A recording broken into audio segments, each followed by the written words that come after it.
Welcome students. I hope you all are healthy and safe at your home. Now that the summer vacations are over, it's time to get back to studies. So, from today, your classes will start and they will be recorded sessions and will be uploaded on the school's YouTube channel. As for English, you have to make 2 notebooks, one for classwork homework and the other for grammar. All the classwork and homework will be uploaded on the School PTM app's assignment section. So you must check the app regularly. Not only that, you have to remember that you have to be regular with the videos and watch them so that you can perform well in the class tests and the periodic tests that will soon take place. Every Friday or Saturday an online class will be conducted so that you can discuss your doubts and queries with the teacher. Please remember that if the book is not available with the seller, then the teacher will send you the PDF of the chapter in the assignment section so that you don't have any problem. Please remember that we cannot let this pandemic affect our studies. We have to remember to keep on moving forward. So, let's begin today's class. So, this is going to be our book for the session, and today we are going to start the first chapter of our book. Our first chapter is in the form of a poem, and let's see.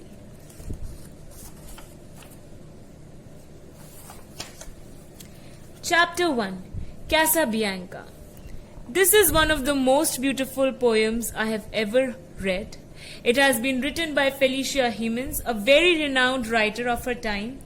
And the beauty of this poem comes from the fact that it has been based on a real incident. It is very heart-wrenching and a very overwhelming poem. The poem Casabianca tells about a real incident that occurred in 1798 during a sea battle between Britain and France. Now our poem Casabianca is based on a true incident जो 1798 में हुआ था Britain और France के sea battle में. Young Casabianca was the son of the admiral of the French warship. और जो हमारा protagonist है Casabianca, पोयम हमारी कैसाबियांका के ही नेम पर है. जो हमारा प्रोटोगनिस्ट है यानी कि हमारा मेन कैरेक्टर है, he was the son of the admiral of the French worship. Warships वो शिप्स होती हैं जिन्हें बैटल में यूज किया जाता है. वॉर का मतलब होता है बैटल. एंड उसके फादर एडमिरल थे. एक पोस्ट होती है नेवी में एडमिरल, उसके फादर एडमिरल थे. He remained at his post despite the fact that the ship had caught fire. और जो चीज इस पोयम में बताई गई है वो ये है कि जब शिप ने फायर कैच कर ली थी तब भी यंग कैसाबियांका ने अपनी पोस्ट लीव नहीं करी. पोस्ट यानी कि वो जगह जहां पर उसके फादर ने उसे खड़े रहने को कहा था. He had received orders from his father not to abandon his post till he was told. और उसे ये ऑर्डर्स मिले थे उसके फादर से जिसने उन्हें कहा था कि वो अपनी पोस्ट को ना अबैंडन करे. अबैंडन का मतलब लीव करना. और उसके फादर ने उसे अपनी पोस्ट लीव करने से मना किया था जब तक वो उसे ये ऑर्डर ना दे. Now we will begin the reading of our poem and we will understand it paragraph by paragraph. So let's start. The boy stood on the burning deck whence all but he had fled. The flame that lit the battle's wreck shone round him over the dead. In this poem, the boy refers to our young Casabianca. And where was he standing? He was standing on the burning deck. Deck होता है जो ship का floor होता है उसे हम deck कहते हैं. And the floor was burning. The ship was on fire. Whence all but he had fled. Now this word whence, इसे पुराने टाइम में वेंस कहा जाता था, अब हम इसे वेयर कहते हैं. सो वेयर यानी कि उस टाइम जब सब लोगों ने शिप को छोड़ दिया था, जब वो सब फ्लेड कर चुके थे, शिप को छोड़ के भाग चुके थे. पर कौन नहीं भागा था? The young boy Casabianca. The flame that lit the battle's wreck. और वो जो फ्लेम्स थी जिन्होंने उस बैटल के शिप को, रेक क्या होता है? एक संकन शिप जो पानी में डूब चुका है, सिंक कर चुका है, उसे हम रेक कहते हैं. और वो जो फ्लेम्स थी, shown round him over the dead, वो चारों तरफ जो लोग मर चुके थे उस शिप पे, उनके चारों तरफ शाइन कर रही थी, जल रही थी, बर्न कर रही थी. Yet beautiful and bright he stood, as born to rule the storm, a creature of heroic blood, a proud though childlike form. और उसके बाद भी वो वहीं पर bravely, beautifully, brightly खड़ा रहा, पूरे करेज के साथ, पूरी हिम्मत के साथ, जैसे he was born to rule the storm, जैसे वो जो वहां तूफान आया हुआ था, वहां जो बैटल था, उसको रूल करने के लिए आया हुआ है. A creature of heroic blood, a proud though childlike form. एक क्रीचर था वो, एक पर्सन था जिसमें शायद एक हीरो का ब्लड था. हमें पता है हीरोज कौन होते हैं, जो बहुत ब्रेव होते हैं, करेजियस होते हैं, जो बहुत अलग होते हैं हम लोगों से, जो रिस्क एक अलग लेवल की लेते हैं, जो वो चीजें कर सकते हैं जो एक नॉर्मल पर्सन नहीं कर पाता, जिनकी ब्रेवरी बहुत अलग होती है. And such was this child, our young Casabianca, a proud though childlike form. वो भले ही छोटा था, पर वो बिल्कुल भी अपने जो उसकी सोच थी, जिस तरह से वो अपनी ब्रेवरी दिखा रहा था, अपना करेज दिखा रहा था, उस तरह से वो बिल्कुल भी छोटा नहीं था. वो सिर्फ उम्र में छोटा था, अपनी फॉर्म में छोटा था. He was a very proud child with heroic blood flowing through his veins. The flames rolled on. He would not go without his father's word. That father, faint in death below, his voice no longer heard. और वो जो flames थी, वो जो fire थी, it kept on rolling on. That means it kept on growing. वो बढ़ती रही. But Casabianca did not go. वो नहीं जाएगा अपनी पोस्ट से. किसके बिना? Without his father's word. जब तक उसके फादर उसे नहीं बोलेंगे कि वो शिप छोड़ के जा सकता है, अपनी पोस्ट को लीव कर सकता है, वो नहीं जाएगा. एंड दैट फादर फेंट इन डेथ बिलो. फेंट यानी कि वो बेहोश होके बस अपनी डेथ के बहुत करीब था. ही वॉज मोस्टली डेड, मतलब वो बिल्कुल अपनी डेथ के एकदम नियर था. His voice no longer heard. ना कोई उसकी आवाज सुन सकता था, ना कोई उसे ढूंढ सकता था. And his father was nearing his death, but without his word, our young boy Casabianca would never leave his post. He called aloud, "Say, father, say, if yet my task is done." He knew not that the chieftain lay unconscious of his son. और वो जोर से चिल्लाया. He called aloud, "Say, father, say." उसने अपने father से बोला, If yet my task is done, क्या जो आपने मुझे टास्क दिया था, जो मुझे काम दिया था, वो पूरा हो गया? जो आपने मुझे कहा था कि मुझे इस पोस्ट पर खड़े रहना है, क्या मेरा काम पूरा हो गया? उसे ये नहीं पता था. He knew not that the chieftain lay unconscious of his son. पर उसे ये नहीं पता था कि जो chieftain है, हम किसे कहते हैं chieftain? जो लीडर होता है. एंड वी नो उसका फादर एडमिरल था वॉरशिप का. So his father was the leader of the ship. पर वो ये नहीं जानता था कैसाबियांका कि जो उसका फादर है वो कहाँ है. वो नीचे है डेक के, फायर है उसके चारों तरफ. He is nearing his death और he is unconscious of his son. Unconscious मतलब उसे अब कुछ नहीं पता उसका सन कहाँ है. ही इज एब्सोल्युटली फेंट. वो बिल्कुल बेहोश पड़ा है. उसे नहीं पता ये भी कि उसका सन ऊपर डेक पे है. Speak, father, once again he cried, if I may yet be gone. And but the booming shots replied, and fast the flames rolled on. और उसने फिर एक बार चिल्ला के अपने फादर को आवाज दी. Speak, father, बोलिए पापा, आप क्या मैं अब जा सकता हूँ? अगर आप कहेंगे तो मैं चला जाऊंगा, मैं अपनी पोस्ट को लीव कर सकता हूँ. And but the booming shots replied. पर किसकी आवाज आई? सिर्फ उन लाउड साउंड्स की. जब एक शिप बर्न करती है, कोई चीज जब बर्न करती है, तो जो लाउड नॉइजेस होती हैं वो बूमिंग शॉट्स की तरह होते हैं. And fast the flames rolled on. और वो फ्लेम्स और तेजी से बढ़ने लगी. उसके फादर की आवाज तो नहीं आई, पर किसने रिप्लाई किया? उन फ्लेम्स ने, उस फायर ने, कि वो और बढ़ रही है, आगे चल रही है. Upon his brow he felt their breath, and in his waving hair, and looked from that lone post of death in still yet brave despair. और उसको पास इतनी ज्यादा आ गई थी fire, the fire was all around him now. And this line that upon his brow he felt their breath, ये line ये बताने के लिए कही गई है कि जो फायर थी अब वो उसके इतनी पास थी कि वो उसे अपनी आंखों के पास, अपनी ब्रोज के पास, जो हमारी आईब्रोज होती है उनके पास भी फील कर सकता था. He could feel it in his waving hair. The fire was very close to him. It was just about to engulf him, take him in. And looked from that lone post of death. And उस lone post of death से, lone का मतलब होता है single, alone. उस post of death, अब वो जो पोस्ट उसके फादर ने जिसपे उसे खड़ा करा था, it had become the post of death, the place where he is going to die, because his father was still not answering.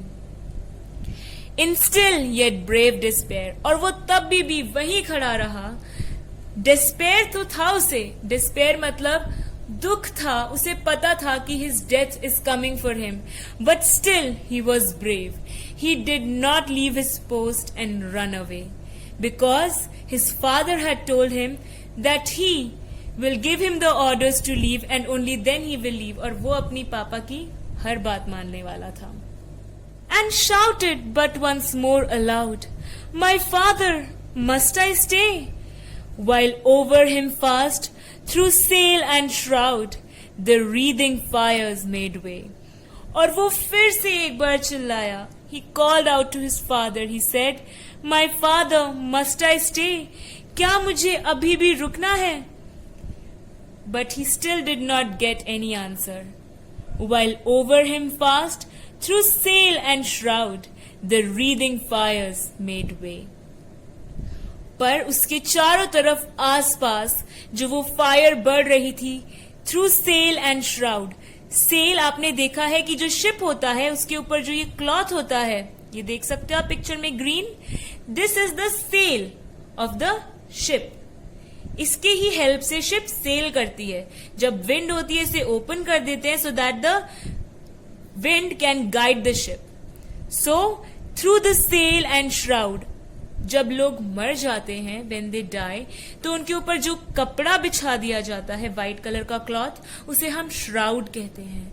तो अब यहां पर वो क्या कह रहा है हमारी पोएटेस कि बहुत जल्दी वो जो फायर थी, it was crossing through the sails, it was burning them away through the sail and shroud. और वो जो एक सेल और श्राउड से वो जो बढ़ रही थी उसकी तरफ, बिल्कुल एक श्राउड के क्लॉथ की तरह हो गई थी. उसके डेथ क्लॉथ जो उसे कवर करेगा, बिल्कुल उनकी तरह हो गई थी. The wreathing fires made way, the covering fires, the surrounding fires, the fire that was surrounding him made way. वो आगे बढ़ती जा रही थी, उसकी तरफ बढ़ती जा रही थी. दे wrapped the ship in splendor wild, they caught the flag on high, and streamed above the gallant child like banners in the sky. And उन्होंने उस पूरे शिप को रैप कर लिया. रैप्ड का मतलब है यहाँ पे रैप्ड. ओल्ड स्पेलिंग है रैप्ड की, यहां पर उसने WRAPT रैप्ड लिखा है. अब हम लिखते हैं WRAPPED रैप्ड. एंड उस फायर ने उस शिप को अपनी ब्यूटी में कैप्चर कर लिया. It was like a beautiful ship was burning, going up in flames, and it was looking like wildfire is burning. It was like so beautiful that you can't imagine. Just imagine the fire जिसने सबकी जान ले ली, वो beautiful कैसे हो सकती है. But that is the beauty of fire. आप कभी देखोगे then you will see that how beautiful in its essence fire is. They caught the flag on high. और अब जो शिप का आपने देखा है टॉप मोस्ट फ्लैग होता है जो बताता है कि शिप किसे बिलोंग करती है, उस पर भी फायर ने कैप्चर कर लिया था.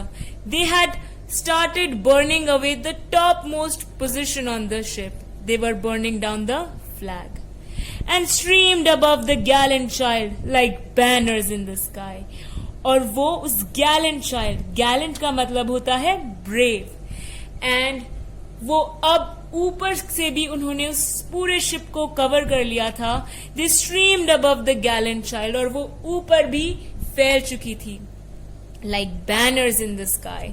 And it was like कि पूरे स्काई में वो बैनर की तरह फैल गई हैं. आपने बिग बैनर्स देखे हैं कि चारों तरफ सिर्फ फायर ही फायर है, सिर्फ फायर ही दिख रही है. सेल्स नहीं बची, वो फ्लैग नहीं बचा, डेक पूरा बर्न हो चुका है नीचे से, आसपास सब जगह सिर्फ फायर ही फायर है. और फिर भी यंग कैसाबियांका अपनी पोस्ट से नहीं गया.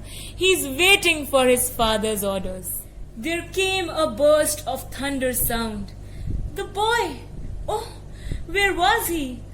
Ask of the winds that far around with fragments strewed the sea. और तभी एक लाउड नॉइज आई थंडर की, और वो boy young Casabianca, where was he now? He could not be seen on the ship. And ask of the winds that far around with fragments strewed the sea. और उस wind से पूछो जो वहां चारों तरफ थी, जो वहां उस फायर को आगे बढ़ा रही थी. विथ फ्रैगमेंट्स स्ट्रूड द सी. और वो जो शिप के पीसेस थे जो वहां सी पर फैले हुए थे, उनसे पूछो जिन्होंने उस चीज को होते हुए देखा है. उस विंड से पूछो जो वहां थी. With mast and helm and pen and fair that well had borne their part. But the noblest thing which perished there was that young faithful heart. और हम हमेशा किसी भी चीज के फ्लैग को, किसी कंट्री के फ्लैग को बहुत हाई रिगार्ड देते हैं, या फिर हम मास्ट को, जो टॉप मोस्ट पोल होता है, उसे हम हाई रिगार्ड में रखते हैं क्योंकि वहां उस फ्लैग को लगाया जाता है, उसे हम नोबल मानते हैं. सो द मास्ट, मास्ट का मतलब है वो पोल जो शिप को सपोर्ट करता है. आपने देखा है बड़े बड़े पोल्स होते हैं लाइक दीज पोल्स. ये दिख रहा है जो आपको ब्रेक हो रहा है यहाँ पे, ये वो पोल है जो सेल को सपोर्ट करता है. एंड हेल्म, हेल्म का मतलब होता है जो व्हील होता है शिप का, जिससे शिप को हम स्टीयर करते हैं, that is called as the helm of the ship.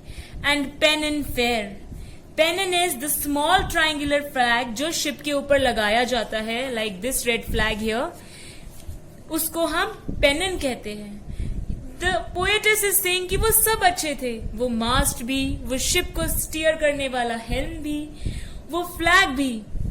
They all had borne their part, they all had done their part, they had completed their task. But the noblest thing that perished there, पर उन सब चीजों में जो noblest things थी, जो सबसे pure thing थी, वो जो पेरिश करी थी, जो डिस्ट्रॉय हुई थी उस दिन, was that young faithful heart. वो यंग कैसाबियांका का, वो एक यंग चाइल्ड का फेथफुल हार्ट था जिसने एंड तक अपने फादर में अपना फेथ लूज नहीं करा, जो एंड में भी यही सोचता रहा कि अब उसके फादर आएंगे, उसे आवाज देंगे और उसके साथ एस्केप करेंगे उस शिप से, उससे बोलेंगे कि अब उसे अपनी पोस्ट पे खड़े रहने की जरूरत नहीं है. And that was the most noblest thing, most pure thing that perished there that day. This poem is very beautiful in its essence. I want you all to read this poem, and your homework is that you will write this poem in your notebook, and you will do all the word meanings in the notebook, okay? Your homework is to read it and write the word meanings of the poem. Now, we will meet in the next class, in our next session. So, bye.